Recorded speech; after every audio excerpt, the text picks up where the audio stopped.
ওম শান্তি। প্ৰিয় আত্মীয় ভাই ভনীসকল, আপোনালোকক স্বাগতম।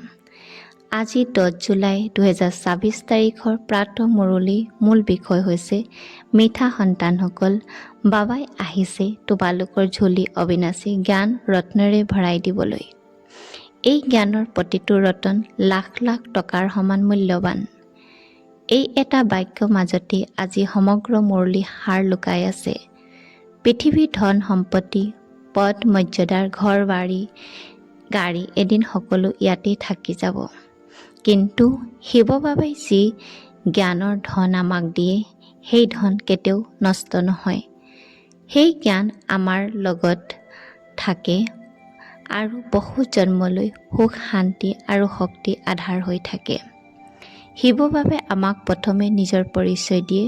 তেওঁ বুজায়, মই সকলো আত্মাৰ একমাত্ৰ পিতা। আমি সকলো আত্মা। এই দেহ আমাৰ প্ৰকৃত পৰিচয় নহয়। দেহে সলনি হয়, কিন্তু আত্মা অনাদি আৰু অবিনাশী। আত্মা ঘৰ হৈছে শান্তিধাম। সেই শান্তিধামৰ পৰা আমি এই নাট্য মঞ্চত নিজৰ নিজৰ ভূমিকা পালন কৰিবলৈ আহিছোঁ। এই পৃথিৱীৰ ইতিহাস কোনো আকস্মিক ঘটনা নহয়, ই এক অনাদি অনন্ত নাটক। এই নাটকৰ আৰম্ভণি, মধ্যভাগ আৰু অন্ত আছে। এতিয়া আমি কলিযুগৰ অন্তিম সময়ত আছোঁ। সেইবাবে শিৱ বাবাই এই সময়তে আহি আমাক পুনৰ সত্যযুগৰ বাবে প্ৰস্তুতি কৰি আছে। বাবাই কয়, পৃথিৱীৰ মানুহে মোক বিচাৰে, কিন্তু মোক চিনি নাপায়। মানুহে মন্দিৰ বনাই পূজা কৰে, উপবাস কৰে, তীৰ্থযাত্ৰা কৰে, কিন্তু ঈশ্বৰ কেতিয়া আহে, কেনেকৈ আহে আৰু কি উদ্দেশ্যেৰে আহে, সেই সত্য কথা নাজানে। সেইবাবে শিৱ বাবাৰ আগমনক গুপ্ত আগমন বুলিও কোৱা হয়। আজি মুৰলীত গুপ্ত দানৰ বিষয়ে বিশেষকৈ ব্যাখ্যা কৰা হৈছে। পৃথিৱীত যেতিয়া কোনোবাই দান কৰে, সকলোৱে দেখে, কিন্তু শিৱ বাবাই যি দান দিয়ে সেয়া সম্পূৰ্ণ গুপ্ত। তেওঁ জ্ঞান দান দিয়ে। এই জ্ঞানে আত্মাক দেৱতা কৰি তোলে। কোনো যুদ্ধ নাই, কোনো অস্ত্ৰ নাই, কোনো ৰক্তপাত নাই, কেৱল জ্ঞান আৰু যোগৰ শক্তিৰে ভৱিষ্যতৰ স্বৰ্গ অধিকাৰী হোৱা যায়। সেইবাবে শিৱ বাবাই আমাক কয়, তোমালোকেও এই জ্ঞানৰ দাতা হোৱা। যি জ্ঞান তুমি লাভ কৰিছা, সেই জ্ঞান আন আত্মাসকলৰ লগতো ভাগ বতৰা কৰা। এই জ্ঞান দান কৰিলে কমি নাযায়, বৰঞ্চ নিজেও অধিক শক্তিশালী হোৱা যায়। বাবাই আৰু বুজাইছে, এই সময়ত আমাৰ আটাইতকৈ ডাঙৰ কাম হৈছে আত্মাক পবিত্ৰ কৰা।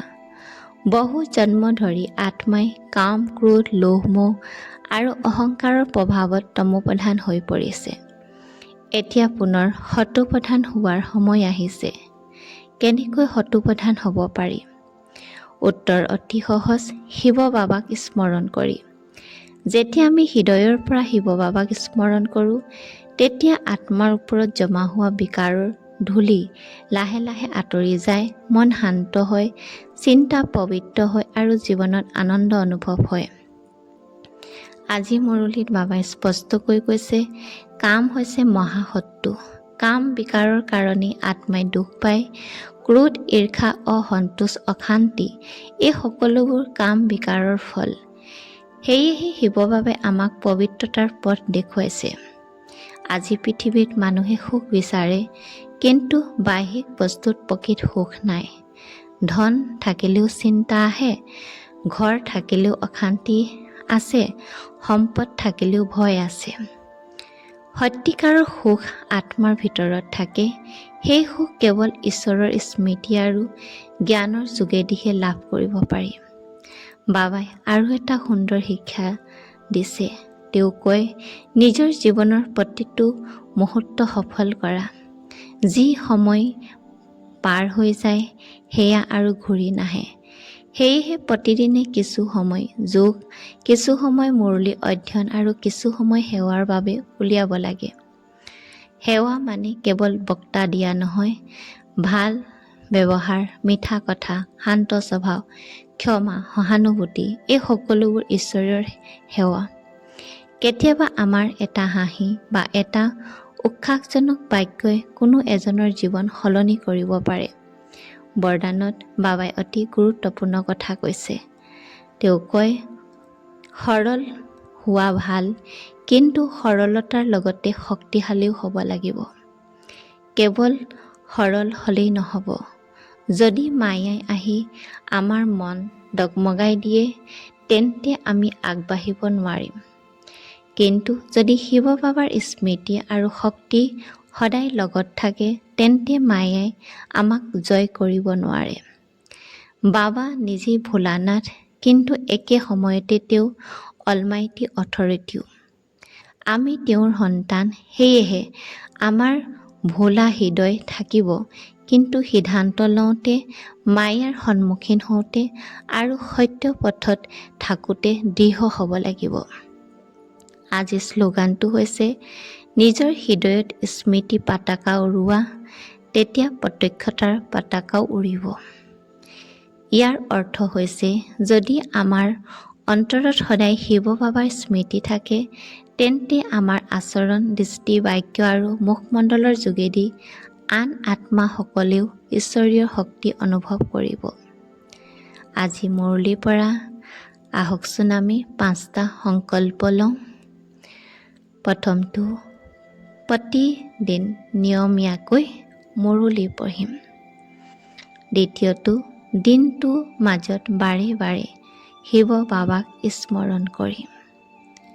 তৃতীয়তে, কাম, ক্ৰোধ, লোভ, মোহ আৰু অহংকাৰৰ পৰা সাৱধান থাকিম।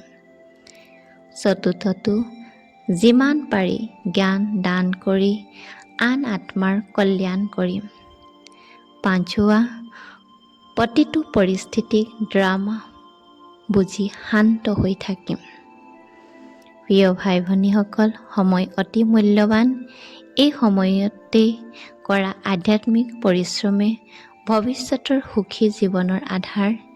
সেয়েহে আহক আমি সকলোৱে শিৱ বাবাৰ শ্ৰীমত অনুসৰি চলি নিজৰ জীৱন সফল কৰোঁ আৰু আন আত্মাসকলৰ বাবেও আশাৰ পোহৰ হওঁ।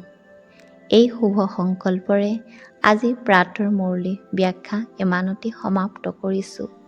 ওম শান্তি, ওম শান্তি, ওম শান্তি।